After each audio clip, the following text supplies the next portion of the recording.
ಆ ಕಡೆ ಬರ್ರಿ. ಕೆಲಸ ಮಾಡ್ಬೇಕಂತೇಳಿ ಎಷ್ಟು ಕೆಲಸ ಮಾಡಿದ್ರು ನಮ್ಮನ್ನ ಬೀದದ ಆಳುಗಳನ್ನಾಗಿ ನಮ್ಮನ್ನ ಕೆಲಸಕ್ಕೆ ಇಟ್ಕೊಂಡಿದ್ದಾರೆ. ಅವರಿಗೆ ಸಮಯಕ್ಕೆ ಸರಿಯಾಗಿ ಶಿಕ್ಷಕರು ಮಹಾಮಾತೆಯರು ಬರ್ತಾರೆ ಶಾಲೆಗೆ. ಈಗಾಗಲೇ ಅವರು ವರಮಾತೆಯರು ಶಿಕ್ಷಕಿಯರು. ಅವರಿಗೆ ಟೈಮಿಗೆ ಸರಿಯಾಗಿ ನಾವು ಮಾಡಿಕೊಡ್ಬೇಕು. ಇಲ್ಲದ್ರೆ ನಮ್ಮೆಲ್ಲ ಬರುತ್ತಂತ ನಮ್ಮ ಮೇಲೆ ಸಿಟ್ಟು ತಡು ಇಲ್ಲದ್ದು ಅಂತ ಹೇಳೋದು. ಹೀಗಾಗಿ ನಮ್ಮ ಸಂಘಟನೆ ಇರುವವರೆಗೂ ನೀವು ಯಾರು ಹೆದರಬೇಡ್ರಿ. ಇವತ್ತು ಏನು ನಮ್ಮ ನಿವೃತ್ತಿ ಗಂಟು 40,000 30,000 ಸಂಘಟನೆಯಿಂದ ನಿವೃತ್ತಿ ಗಂಟು ಕೊಟ್ಟಿದ್ದಾರೆ. ಹಾಗಾಗಿ ನಮ್ಮ ಸಂಘಟನೆ ಇರುವವರೆಗೂ ನೀವು ಯಾರು ಹೆದರಬೇಡ್ರಿ. ನೀವು ಸಮಯಕ್ಕೆ ಸರಿಯಾಗಿ ಒಳ್ಳೆ ರೇಷನ್ ನೋಡ್ಕೊಳ್ರಿ. ಒಳ್ಳೆ ತರಕಾರಿ ತಗೊಂಡು ನಮ್ಮ ಮಕ್ಕಳಿಗೆ ಚೆನ್ನಾಗಿ ಮಾಡಿ ಹಾಕ್ರಿ. ನಮ್ಮ ಸಂಘಟನೆ ಇರುವವರೆಗೂ ನಮ್ಮ ಬೆನ್ನೆಲುಬಾಗಿ ದುಡಿತಾ ಇದೆ ನಮ್ಮ ಸಂಘಟನೆ. ಮತ್ತು ಆಮೇಲೆ ಕಿರುಕುಳ ಎಷ್ಟೇ ಅಂಶರ ಆಗಿರ್ಬೋದು, ಇನ್ನು ಬೇರೆ ಬೇರೆ ಎಷ್ಟೇ ಕಿರುಕುಳ ಆಗಿರಲಿ, ಈಗ 24 ವರ್ಷ ನಾವು ಸುಧಾರಿಸಿಕೊಂಡು ನಮ್ಮ ಮಹಿಳೆಯರು ಅದೆಷ್ಟು ಹೇಳಿರ್ತೀರ್ದು 9 ಗಂಟೆಯಿಂದ 4 ಗಂಟೆವರೆಗೂ ದುಡಿತೀವಿ ಅಂದರೆ ನಿಮಗೇನು ಕಷ್ಟ ಅಂತ ಯಾರು ಬಂದು ಕೇಳಿಲ್ಲ ಇದುವರೆಗೂ.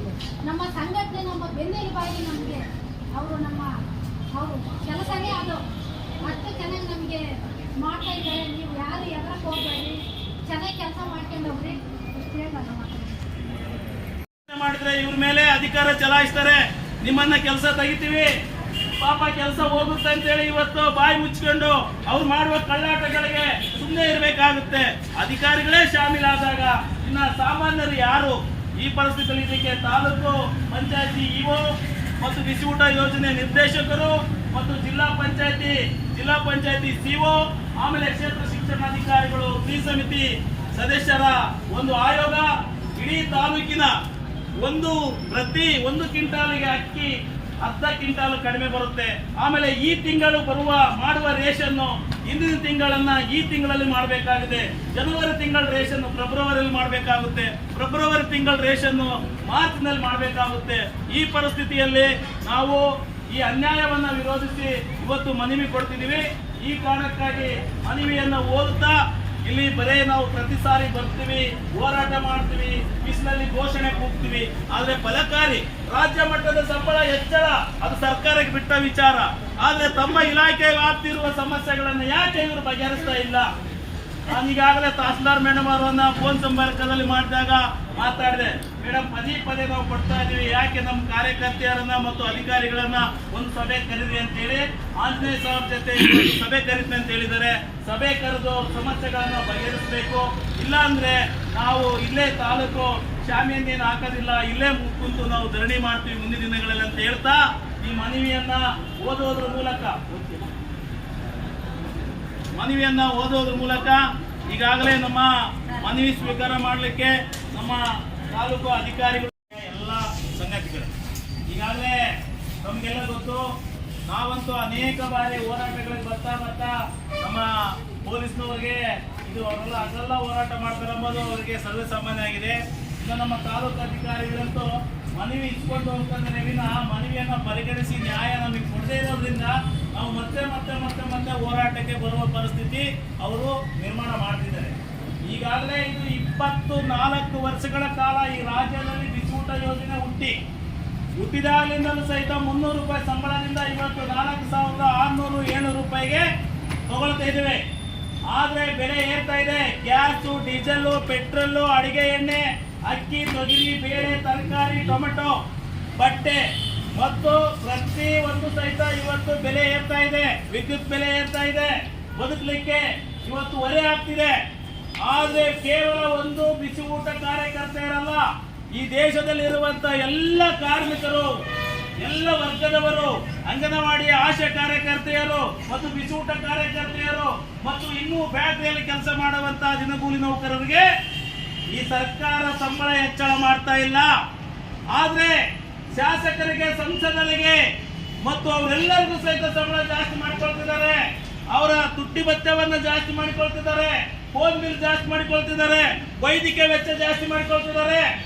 ನಿಮಗೆ ಮಾತ್ರ ಸಂಬಳ ಜಾಸ್ತಿ ಮಾಡಿಕೊಳ್ಳಿಕ್ಕೆ ಅವರಿಗೆ ಇವತ್ತೇನು ಚುನಾವಣೆಯಲ್ಲಿ 2 ಮುಖ್ಯಮಂತ್ರಿಗಳು, ಇವತ್ತು 2ನೇ ಮುಖ್ಯಮಂತ್ರಿ ಸಿದ್ದರಾಮಯ್ಯ ಹೋದ ತರುವಾಯ ಡಿ ಕೆ ಶಿವಕುಮಾರ್ ಅವರು ಯುದ್ಧ ಮಾಡಿ ಇವತ್ತು ಮುಖ್ಯಮಂತ್ರಿ ಆಗಿದ್ದಾರೆ. ಆದ್ರೆ ಕಾನ್ಪುರದಲ್ಲಿ ಇದೆ ಪ್ರಿಯಾಂಕಾ ಗಾಂಧಿ ಅವರು ನಿಮಗೆ 6ನೇ ಗ್ಯಾರಂಟಿ ಆಗಿ ಘೋಷಣೆ ಮಾಡ್ತೀವಿ ಅಂತ ಹೇಳಿದ್ರು. ಆದ್ರೆ ಈಗ ಹೇಳ್ತಾ ಇದ್ದಾನೆ, ಈಗ ಬಂದಿರ್ತಕ್ಕಂಥ ಮುಖ್ಯಮಂತ್ರಿ 6ನೇ ಗ್ಯಾರಂಟಿ ಅಂತಾಗಿ ಬೇರೆಗಳನ್ನು ನಾನು ಘೋಷಣೆ ಮಾಡ್ತಂತೇಳಿ ಈಗಾಗಲೇ ಘೋಷಣೆಗಳನ್ನ ಮಾಡಿದ್ದಾನೆ. ಅಧಿಕಾರ ಪಡ್ಕೊಂಡ ಕೆಲವೇ ಕ್ಷಣದಲ್ಲಿ ಆದ್ರಲ್ಲಿ ಯಾರಿಗೂ ಸಹಿತ ಇವತ್ತು ವೇತನ ಹೆಚ್ಚಳ ಮಾಡ್ತಾ ಇಲ್ಲ.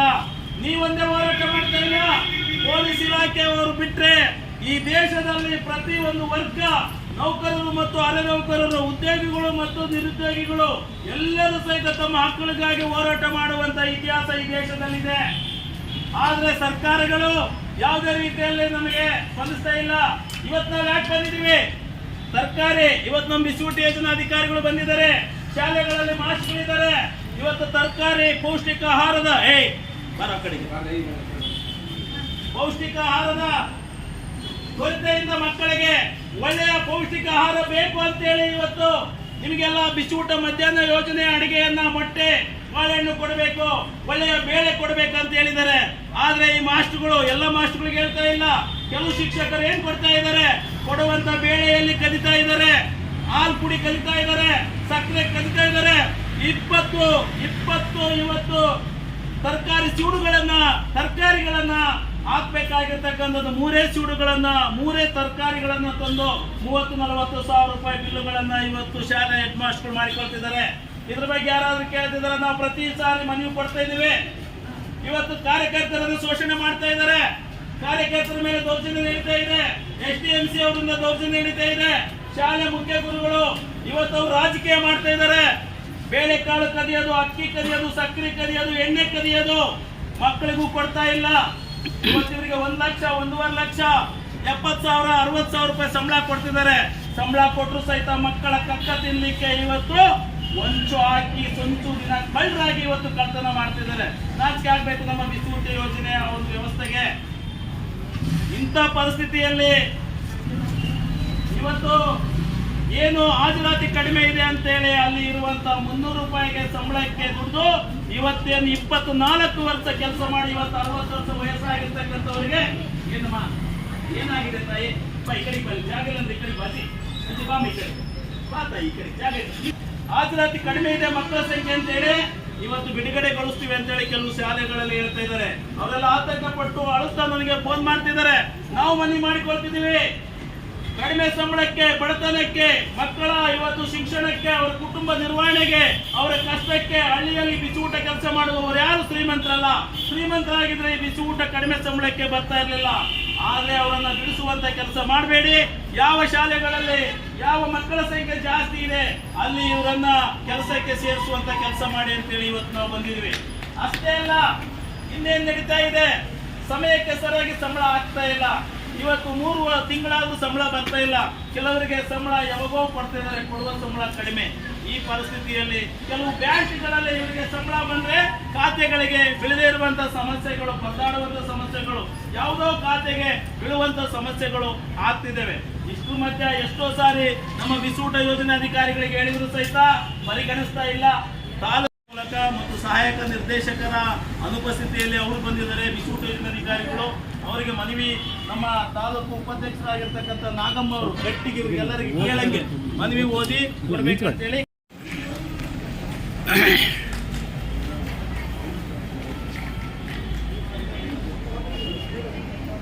ಕರ್ನಾಟಕ ರಾಜ್ಯ ಅಕ್ಷರ ದಾಸೋಹ ಬಿಸಿಯೂಟ ತಯಾರಕರ ಫೆಡರೇಷನ್ ತಾಲೂಕು ಸಮಿತಿ ಕೂಡ್ಲಿಗಿ AITUCA ಸಂಯೋಜಿತ ಮಾನ್ಯ ತಹಶೀಲ್ದಾರರು ಕೂಡ್ಲಿಗಿ. ವಿಷಯ: ಬಿಸಿಯೂಟ ಕಾರ್ಯಕರ್ತೆಯರ ಸಂಬಳ ಹೆಚ್ಚಳ, ಕಾಯಂ ಕೆಲಸ, ಶಾಲೆಗಳಲ್ಲಿನ ಸಮಸ್ಯೆಗಳು, ಇನ್ನಿತರ ಬೇಡಿಕೆಗಳನ್ನು ಈಡೇರಿಸುವಂತೆ ಒತ್ತಾಯಿಸಿ ಮನವಿ. ಮೇಲ್ಕಂಡ ವಿಷಯಕ್ಕೆ ಸಂಬಂಧಿಸಿದಂತೆ ಕೂಡ್ಲಿಗಿ ತಾಲೂಕು ಬಿಸಿಯೂಟ ಕಾರ್ಯಕರ್ತೆಯರ ಹಾಗೂ ತಯಾರಕರ ಫೆಡರೇಷನ್ AITUCA ಸಂಯೋಜಿತ ತಾಲೂಕು ಸಮಿತಿಯ ಈ ದಿನ ಹೋರಾಟದ ಮೂಲಕ ತಮ್ಮ ಗಮನಕ್ಕೆ ತರಬಯಸುವುದೇನೆಂದರೆ, ಈಗಾಗಲೇ 25 ವರ್ಷಗಳಿಂದ ಮಧ್ಯಾಹ್ನದ ಬಿಸಿಯೂಟ ಯೋಜನೆಯ ಸರ್ಕಾರಿ ಮತ್ತು ಸರ್ಕಾರೇತರ ಎಲ್ಲ ಶಾಲೆಗಳಲ್ಲಿ ಸರ್ಕಾರದ ನಿಯಮದ ಪ್ರಕಾರ ಶುಚಿ ಮತ್ತು ರುಚಿಯಾದ ಎಲ್ಲ ಮಕ್ಕಳಿಗೆ ಅಡಿಗೆ ಮಾಡಿ ಊಟ ಉಣಬಡಿಸುತ್ತಿತ್ತು. ಆದರೆ ಸರ್ಕಾರ ಪ್ರಾರಂಭ ಹಂತದಲ್ಲಿ 300 ರೂಗಳಿಂದ 3,600, 3,700ಕ್ಕೆ ಏರಿಕೆ ಮಾಡುತ್ತಾ ರಾಜ್ಯವ್ಯಾಪಿ AITUCA ಹೋರಾಟದ ಫಲವಾಗಿ ಈಗ 4,700ಗಳನ್ನು ಸಂಬಳ ನೀಡುತ್ತದೆ. ಆದರೆ ಹೆಚ್ಚಳ ಮಾಡುತ್ತೇವೆ ಎಂದು ಹೇಳಿ ಸರ್ಕಾರ ಬಿಸಿಯೂಟ ಕಾರ್ಯಕರ್ತರಿಗೆ ಚುನಾವಣೆ ಪೂರ್ವದಲ್ಲಿ ವೇತನ ಹೆಚ್ಚಳ ಗ್ಯಾರಂಟಿಗಳನ್ನು ನೀಡದ ಸರ್ಕಾರ ಮುಖ್ಯಮಂತ್ರಿ ಬದಲಿಯಾದರೂ ವೇತನ ಹೆಚ್ಚಳ ಮಾಡಿಲ್ಲ. ಇಂತಹ ಪರಿಸ್ಥಿತಿಯಲ್ಲಿ ಕೆಲವು ಶಾಲೆಗಳಲ್ಲಿ ಶಿಕ್ಷಕರ ಹಾಗೂ ಎಸ್ಡಿಎಂಸಿ ಸಮನ್ವಯ ಕೊರತೆಯಿಂದ ಸಮಸ್ಯೆಗಳ ಸುಳಿಯಲ್ಲಿ ಸಿಲುಕಿ ಕೆಲವು ಗ್ರಾಮಗಳಲ್ಲಿ ರಾಜಕಾರಣಿಗಳ ವೈಯಕ್ತಿಕ ಗುಂಪುಗಾರಿಕೆಯಿಂದ ತೊಂದರೆಗಳನ್ನು ಅನುಭವಿಸುತ್ತಾ ಬಡತನದಿಂದ ಜೀವನ ಸಾಗಿಸಲು ನೀಡುವ ಕಡಿಮೆ ಸಂಬಳಕ್ಕೆ ಶಾಲೆಗಳ ಮಧ್ಯಾಹ್ನದ ಊಟದ ಯೋಜನೆಯನ್ನು ಯಶಸ್ವಿಯಾಗಿ ನಿಭಾಯಿಸಿದ್ದೇವೆ. ಆದರೆ ಕಳಪೆ ಆಹಾರ ಸಾಮಗ್ರಿಗಳು, ಕಡಿಮೆ ಪ್ರಮಾಣದ ಆಹಾರ ಸಾಮಗ್ರಿಗಳು ಸರಬರಾಜು ಬಂದಂತಹ ಆಹಾರ ಪದಾರ್ಥಗಳನ್ನು ಶಿಕ್ಷಕರು ಮಕ್ಕಳಿಗೆ ಕಡಿಮೆ ಪ್ರಮಾಣದಲ್ಲಿ ನೀಡಿ ಮಕ್ಕಳ ಹಾಜರಾತಿಗೆ ಅನುಗುಣವಾಗಿ ತರಕಾರಿ, ಹಾಲು, ಮೊಟ್ಟೆ, ಬಾಳೆಹಣ್ಣು, ಬೇಳೆ, ಎಣ್ಣೆ ಇನ್ನಿತರ ಪದಾರ್ಥಗಳನ್ನು ನೀಡದೆ ವಂಚಿಸಿ ಸಂಗ್ರಹಿಸಿ ಕಾಳಸಂತೆಯಲ್ಲಿ ಮಾರಾಟ ಮಾಡಿಕೊಳ್ಳುತ್ತಾರೆ. ಆದ್ದರಿಂದ ಇಂಥ ಅನೇಕ ಸಮಸ್ಯೆಗಳ ಪರಿಹಾರಕ್ಕಾಗಿ ಈ ಕೆಳಗಿನ ಬೇಡಿಕೆಗಳನ್ನು ಈಡೇರಿಕೆಗಾಗಿ ಈ ದಿನ ಕರ್ನಾಟಕ ರಾಜ್ಯ ಅಕ್ಷರ ದಾಸೋಹ ಬಿಸಿಯೂಟ ತಯಾರಕರ ಫೆಡರೇಷನ್ ತಾಲೂಕು ಸಮಿತಿ ನೇತೃತ್ವದಲ್ಲಿ ಮನವಿ ನೀಡುತ್ತಿದ್ದೇವೆ.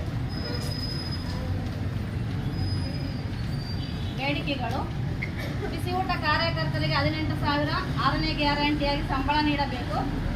ಬಿಸಿಯೂಟ ಕಾರ್ಯಕರ್ತರಿಗೆ ಪ್ರತಿ ತಿಂಗಳು 5ನೇ ತಾರೀಕಿನ ಒಳಗಾಗಿ ಸಂಬಳ ಅವರ ಖಾತೆಗೆ ಜಮಾ ಮಾಡಬೇಕು. ಬಿಸಿಯೂಟ ಕಾರ್ಯಕರ್ತರ ಈಗಾಗಲೇ ತಾಲೂಕಿನ ಕೆಲವು ಶಾಲೆಗಳಲ್ಲಿ ಮಕ್ಕಳ ಹಾಜರಾತಿ ಕಡಿಮೆಯಾಗಿದ್ದು 25 ವರ್ಷಗಳಿಂದ ಕಡಿಮೆ ಸಂಬಳಕ್ಕೆ ದುಡಿದು ಕಾರ್ಯಕರ್ತೆಯರನ್ನು ಕರ್ತವ್ಯದಿಂದ ಬಿಡುಗಡೆಗೊಳಿಸದೆ ಹೆಚ್ಚು ಮಕ್ಕಳಿರುವ ಶಾಲೆಗಳಿಗೆ ನಿಯೋಜನೆ ಮಾಡಬೇಕು. ಪ್ರತಿ ತಿಂಗಳು ಮಕ್ಕಳಿಗೆ ರೇಷನ್ ಆಹಾರ ಪದಾರ್ಥಗಳು ಆಯಾ ತಿಂಗಳ ಸರಬರಾಜು ಆಗಬೇಕು. ಒಂದು ತಿಂಗಳು ಬಿಟ್ಟು ಮತ್ತೊಂದು ತಿಂಗಳು ಆಹಾರ ಪದಾರ್ಥಗಳು ಶಾಲೆಗೆ ಸರಬರಾಜು ಆಗುತ್ತಿವೆ. ಪ್ರತಿ ಶಾಲೆಗಳಿಗೆ ಸರಬರಾಜು ಆಗುವ ಬೇಳೆ, ಎಣ್ಣೆ, ಅಕ್ಕಿ, ಗೋಧಿ ಮತ್ತಿತರ ಸಾಮಗ್ರಿಗಳು ಮಕ್ಕಳ ಹಾಜರಾತಿ ಅನುಗುಣಕ್ಕಿಂತ ಇತ್ತೀಚಿನ ದಿನಗಳಲ್ಲಿ 100ಕ್ಕೆ 40ರಷ್ಟು ಕಡಿಮೆ ಸರಬರಾಜು ಆಗುತ್ತಿದೆ. ಇದಕ್ಕೆ ಕಡಿವಾಣ ಹಾಕಿ ಕ್ರಮ ಕೈಗೊಳ್ಳಬೇಕು. ಬಹುತೇಕ ಶಾಲೆಗಳಲ್ಲಿ ಮಕ್ಕಳ ಹಾಜರಾತಿ ಅನುಗುಣವಾಗಿ ಮಕ್ಕಳ ಪೌಷ್ಟಿಕ ಆಹಾರ ಪದಾರ್ಥಗಳನ್ನು ಮುಖ್ಯ ಗುರುಗಳು ಅಡಿಗೆಯವರಿಗೆ ನೀಡುತ್ತಿಲ್ಲ. ಇದರ ಬಗ್ಗೆ ಸಂಬಂಧಪಟ್ಟ ಅಧಿಕಾರಿಗಳು ಕ್ರಮ ಕೈಗೊಳ್ಳಬೇಕು. ಕೆಲವು ಶಾಲೆಗಳಲ್ಲಿ ಮುಖ್ಯ ಶಿಕ್ಷಕರು ಮಕ್ಕಳಿಗೆ ನೀಡುವ ಪೌಷ್ಟಿಕ ಆಹಾರಗಳಾದ ಮೊಟ್ಟೆ, ಬಾಳೆಹಣ್ಣು ಸರಿಯಾದ ರೀತಿಯಲ್ಲಿ ನೀಡದೆ ವಂಚಿಸುತ್ತಿದ್ದು, ಇದರ ಬಗ್ಗೆ ಸಂಬಂಧಪಟ್ಟ ಅಧಿಕಾರಿಗಳು ಕ್ರಮ ಕೈಗೊಳ್ಳಬೇಕು. ಬಹುತೇಕ ಶಾಲೆಗಳಲ್ಲಿ ಮಕ್ಕಳ ಆಹಾರಕ್ಕೆ ಸಾಂಬಾರ್ ತಯಾರಿಸಲು ಗುಣಮಟ್ಟವಾದ ಹಾಗೂ ಹಾಜರಾತಿಗೆ ಅನುಗುಣವಾದ ತರಕಾರಿ ತರದೆ ಕಳಪೆ ಮತ್ತು ಕಡಿಮೆ ಪ್ರಮಾಣದಲ್ಲಿ ನೀಡಿ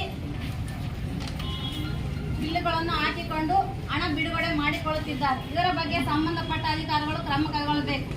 ಕೆಲವು ಶಾಲೆಗಳಲ್ಲಿ ಅಡಿಗೆ ಸಾಮಗ್ರಿಗಳು ಹಾಗೂ ಗ್ಯಾಸ್ ಒಲೆ, ಕುಕ್ಕರ್ಗಳನ್ನು ಮತ್ತು ಅಡಿಗೆ ಕೋಣೆ ನೀರಿನ ವ್ಯವಸ್ಥೆ ಕಲ್ಪಿಸಬೇಕು. ಕೆಲಸ ಮಾಡುವ ಸಂದರ್ಭದಲ್ಲಿ ಅಗ್ನಿ ಅವಘಡ, ಕುಕ್ಕರ್ ಸಿಲಿಂಡರ್ ಅಪಘಾತದಿಂದ ಮೃತ ಹೊಂದಿದರೆ ಅಥವಾ ಗಾಯವಾದರೆ ಕಾರ್ಯಕರ್ತರಿಗೆ 10 ಲಕ್ಷ ಪರಿಹಾರ ಅವರ ಕುಟುಂಬದವರಿಗೆ ಕೆಲಸ ನೀಡಬೇಕು. ಕೆಲವು ಶಾಲೆಗಳಲ್ಲಿ ಕೆಲವು ಶಿಕ್ಷಕರಿಂದ ಗ್ರಾಮಸ್ಥರಿಂದ ಅನಾವಶ್ಯಕವಾಗಿ ಅಡಿಗೆಯವರ ತೊಂದರೆಯಾಗುತ್ತಿದ್ದು, ಸಂಬಂಧಪಟ್ಟ ಅಧಿಕಾರಿಗಳು ಕಾನೂನು ಕ್ರಮ ಕೈಗೊಳ್ಳಬೇಕು. ನಿವೃತ್ತಿಯಾದ ಕಾರ್ಯಕರ್ತರಿಗೆ 5 ಲಕ್ಷ ಇಡಿಗಂಟು ನೀಡಬೇಕು. ತಾಲೂಕು ಮಟ್ಟದ ಮುಖಂಡರ ಜೊತೆ 3 ತಿಂಗಳಿಗೊಮ್ಮೆ ಅಧಿಕಾರಿಗಳು ಕುಂದುಕೊರತೆ ಸಭೆ ನಡೆಸಬೇಕು. ವಂದನೆಗಳು. ಈಗಾಗಲೇ ಮನವಿಯನ್ನು ಓದಿದರೆ ಮನವಿಯನ್ನು ಸ್ವೀಕಾರ ಮಾಡಲಿಕ್ಕೆ ಈಗಾಗಲೇ ನಮ್ಮ ತಹಸೀಲ್ದಾರ ಉಪಸ್ಥಿತಿಯಲ್ಲಿ ಉಪ ತಹಸೀಲ್ದಾರ್ ಅವರು ಬಂದಿದ್ದಾರೆ. ಮತ್ತು ನಮ್ಮ ಆಂಜನೇಯ ಸಾರ್ ಬಿಸಿಯೂಟ ಯೋಜನಾಧಿಕಾರಿ ಈಗೇನೋ ಧಾರವಾಡದಲ್ಲಿದ್ದಾರಂತೆ, ಅವರ ಅನುಪಸ್ಥಿತಿಯಲ್ಲಿ ನಮ್ಮ ಸ್ವಾಮಿಯರು ನಮ್ಮ ಬಿಸಿಯೂಟ ಯೋಜನೆ ಅಧಿಕಾರಿ ಬಂದಿದ್ದಾರೆ. ಈಗ ಅವರಿಬ್ಬರಿಗೂ ಸಹಿತ ಮನವಿಯನ್ನು ಈಗ ನೀಡ್ತಾ ಮತ್ತು ಕೆಲವು ಸಮಸ್ಯೆಗಳೇನಿದ್ದಾವೆ ಆ ಸಮಸ್ಯೆಗಳನ್ನು ಸಹಿತ ಅವ್ರ ವ್ಯಾಪ್ತಿ ಇದೆ.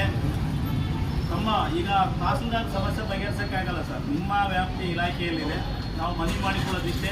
ಈಗ ಕೆಲವು ಶಾಲೆಗಳಲ್ಲಿ ನಿರ್ದೇಶಕರಿಗೆ ಸಹಾಯಕ ನಿರ್ದೇಶಕರಿಗೆ ಹೇಳಿ ಕೆಲವು ಶಾಲೆಗಳಲ್ಲಿ ಏನು ಮಕ್ಕಳ ಸಂಖ್ಯೆ ಹಾಜರಾತಿ ಕಡಿಮೆ ಇದ್ದು ಅಲ್ಲೇನು ತೆಗೆಯುವಂಥ ಪ್ರಯತ್ನ ನಡೀತಿದೆ. ನೋಡಿ, ಬೇರೆ ಶಾಲೆಗಳಲ್ಲಿ ಅವರಿಗೆ ವರ್ಗಾವಣೆ ಕೊಡಿ, ಅವಕಾಶ ಕೊಡಿ ಹತ್ತಿರದ ಶಾಲೆಗಳಲ್ಲಿ, ಇಲ್ಲಾಂದರೆ ಅನಿವಾರ್ಯ.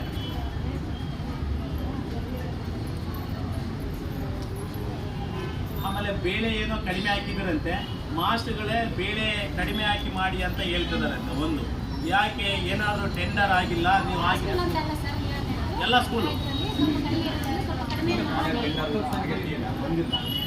ಅಲ್ಲ, ನೀವು ಬಂದಿಲ್ಲ, ನಿಮ್ಮಿಂದ ಬಂದಿಲ್ಲ ಅಂದ್ರೆ ಓಕೆ. ಏನು ಒಬ್ಬರು ಹೇಳಕ್ಕ ಕೇಳ್ತಾಯಿ ಮಾತಾಡೋಣ, ಯಾರು ಮಾತಾಡೋದು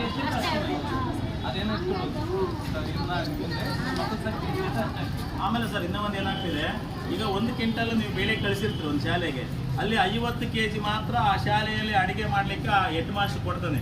ಇನ್ನು 50 kgಯನ್ನು ತಾನು ಸ್ವಂತ ಉಳಿಸಿಕೊಂಡು ಮಾರಾಟ ಮಾಡ್ತಾನೆ. ಇದು ವಾಸ್ತವಿ ಮತ್ತು ಚಾಲೆಂಜ್ ಕೂಡ. ಹೌದಾ? ನಿಮಗೆ ಯಾವುದೇ ಅಲ್ಲಲ್ಲ, ನಾವು ಹೇಳಿದ್ರೆ ನೀವೇ ಆಗಿರಬೇಕು, ನಿಮ್ಮ ಕೆಲಸ ಏನು, ನಾನು ಮನವಿ ಮಾಡಿಕೊಳ್ಳೋದು. ಬೇಕಂದಾಗ ಇಲ್ಲ ನಮ್ಮ ಕೈಲಾಗಲ್ಲ ಅಂತ ಹೇಳಿದ್ರೆ ನಾನು ನಿಮಗೆ ಇಲ್ಲಿ ಕೊಡ್ತೀನಿ, ಯಾರು ಅಂತೇಳಿ, ಯಾವ ಶಾಲೆ ಅಂತೇಳಿ ನೀವು ಅವ್ರ ಮೇಲೆ ಕ್ರಮ ಕೈಗೊಳ್ಳೋಕ್ಕೆ ರೆಡಿ ಅಂತೇಳಿ ಒಂದು ಬರ್ಕೊಡ್ರಿ. ಸುಮ್ಮನೆ ನಾವು ಹೇಳಿದ ಮೇಲೆ ಸುಮ್ಮನೆ ನೀವು ಹೋಗಿ ಮಾತಾಡಿ ಹೇಳಿ ಬರೋದಾದ್ರೆ ನಾಳೆನೇ ಟೈಮು ನಿಮಗೆ ಒಂದೇ ದಿನದಲ್ಲಿ ಯಾವ ಶಾಲೆ ಯಾವ ಮಾಸ್ಟ್ರು ಏನಂತ ಕೊಡ್ತೀವಿ. ನೀವು ಮಾಡಿ ಕೆಲಸ, ನಾವು ಹೇಳಿವಲ್ಲ ನೀವು ಮಾಡಿ. ಇಲ್ಲ ನಮ್ಗೆ ಯಾವ ಸಿಕ್ಕಲ್ಲ ಎಲ್ಲ ಕರೆಕ್ಟ್ ಆಯ್ತು ಅಂದರೆ ನಾವು ಕೊಡ್ತೀವಿ. ಅಲ್ಲ, ಒಂದು ವಾಸ್ತವಿ ಇದು ಯಾವುದೇ ರೀತಿಯಲ್ಲಿ ಇಲ್ಲ. ಇಲ್ಲಿ ಎಲ್ಲರಿದ್ದಾರೆ, ಇದು ಸುಳ್ಳಲ್ಲ. ಹೌದಲ್ರಮ್ಮ? ಆಮೇಲೆ ನೋಡಿಲ್ಲಿ ಸಕ್ರೆ ಕಡಿಮೆ ಕೊಡ್ತಾರೆ. ಇಷ್ಟ ಹಾಕ್ಬೇಕಂತ ಹೇಳ್ತಾರೆ. ಮಕ್ಕಳು 100 ಮಕ್ಕಳು 400 ಮಕ್ಕಳು 300 ಮಕ್ಕಳು ಇದ್ರೆ ಕಡಿಮೆ ಸಕ್ರೆ ಹಾಕ್ತಾರೆ. ಆಮೇಲೆ 3 ಸೀಡು 300 ಮಕ್ಕಳಿದ್ರೆ 3-4 ಸೀಡು. ಇಲ್ಲ ಯಾವುದು ಬೆಲೆ ಕಡಿಮೆ ಇರ್ತದೋ ಅದು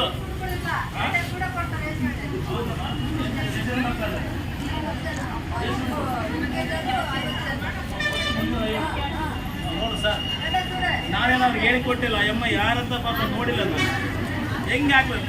ನೀವು ಪೌಷ್ಟಿಕತೆ ಒಳ್ಳೆಯ ರುಚಿ ಮತ್ತು ಹಾಕ್ಬೇಕಂತ ನೀವು 5 ಕೊಡ ಸಾಂಬಾರಿಗೆ 3 ಸೀಡು ತರಕಾರಿ ಅವ್ನು 50 ಸಾವಿರ. ತಡೆಮ್ಮ, ಅಮ್ಮ ಸೆಂತೆ ಗಿನ್ನೆ ಆಗೈತೆ ಕೂಲಿಗೆಯಲ್ಲಿ, ಇದು ಸೆಂತೆ ಆಗಬಾರ್ದು. ನೀವು ಎಲ್ಲ ಬಿಸಿ ಊಟ ಕಾರ್ಯಕರ್ತರು ಆ ಮಕ್ಕಳಿಗೆ ಸಿಗಲಿ ಎಂಬುದು ಅಷ್ಟೇ. ನೀವೇನು ಮಾಡ್ಬೇಕು? ನಾವು ಹೇಳ್ಬೇಕಾ ನಿಮಗೆ? ನಾವಿಂಗೆ ಹೋರಾಟ ಮಾಡಿ ಹೇಳಿ ಇವರೆಲ್ಲ ನಿಷ್ಠೂರಾಗಿ ಆಮೇಲೆ ಮತ್ತೆ ಅಲ್ಲಿ ಶಾಲೆಗೆ ಹೋಗಿ ನೀವು ಹಿಂಗೆ ಶಾಲೆ ಹೇಳಿದ್ರು ನೋಡಪ್ಪ, ಆಯೋ ಹೇಳಿದ್ರು ನೋಡಪ್ಪ ಅಂತೇಳಿ ಆಮೇಲೆ ಅವರು ಹೌದಾ ನೀನು ಹೇಳಿದೆ ಅಂತೇಳಿ ಅವ್ನು SDMCಗೆ ಹೇಳಿ ನೋಡಪ್ಪ ನಾವು ಅವ್ನ ಕಾಟ ಕೊಟ್ಟು ಎಮ್ಗೆ ಸುಮ್ಮನೆ ಗಂಡ ಬಿಟ್ಬಿಡು, ಈ ಕೆಲಸನೇ ಬೇಡ ಅಂತೇಳಿ ಆ ಎಮ್ಗೆ ಹೇಳಿ ಅವಾಗ ಮತ್ತೆ ಶುರು. ಇದೆಲ್ಲ ವಾಸ್ತವಿದು. ಹೌದಲ್ರಮ್ಮ? ದಯವಿಟ್ಟು ನಾವೇನು ಬೇರೆ ಆರೋಪ ಮಾಡ್ತಾ ಇಲ್ಲ. ಇದು ಇವತ್ತು ನಿನ್ನೆದಲ್ಲ, ಎಲ್ಲ ಶಾಲೆಯಲ್ಲಿ. ಅದು ಈಗ ಇತ್ತೀಚೆಗೆ ಏನಾಗ್ಬಿಟ್ಟದಂದ್ರೆ ಫುಲ್ ಕರಿತಿದ್ದಾರೆ. ಮೊಟ್ಟೆ ಯಾವ ಬಹುತೇಕ ಶಾಲೆಗಳಲ್ಲಿ ಕೊಡೋದಿಲ್ಲ. 8 ರೂಪಾಯಿ ಬಿಲ್ ಮಾಡಿಕೊಳ್ತಾರೆ, ಬಾಳೆಹಣ್ಣು ಕೊಡ್ತಾರೆ, ಒಂದ್ಸಲ ತಗೊಂಡೋಗಿ. ತಾಯಿ ನೀನು ಮಾತಾಡ್ಬಾ. ಈ ರೀತಿ ಆಗಿದೆ. ಮೊಟ್ಟೆ ಕೊಡ್ತಾರ, ಮೊಟ್ಟೆ ಯಾವ ಮಕ್ಕಳು ತಿನ್ನಲ್ಲೋ ಆ ಮಕ್ಕಳ ಹತ್ರ ಬರೆಸ್ಕೊಳ್ಳಿ ನೀವು. ಮಾಸ್ಟ್ಗಳು ಯಾರಾದ್ರೂ ನಿಮ್ಗೆ ಬರ್ಕೊಟ್ಟಾರ ಇಂಥ ಶಾಲೆಯಲ್ಲಿ ಇಂಥ ಮಕ್ಕಳು ಮೊಟ್ಟೆ ತಿನ್ನಲ್ಲ ಅಂತೇಳಿ ಹೇಳಿದ್ದಾರೆ, ಅವರಿಗೆ ತಿಳಿಸಿದ್ರ ಮೊಟ್ಟೆ ತಿನ್ನಬೇಕು ಅಂತೇಳಿ?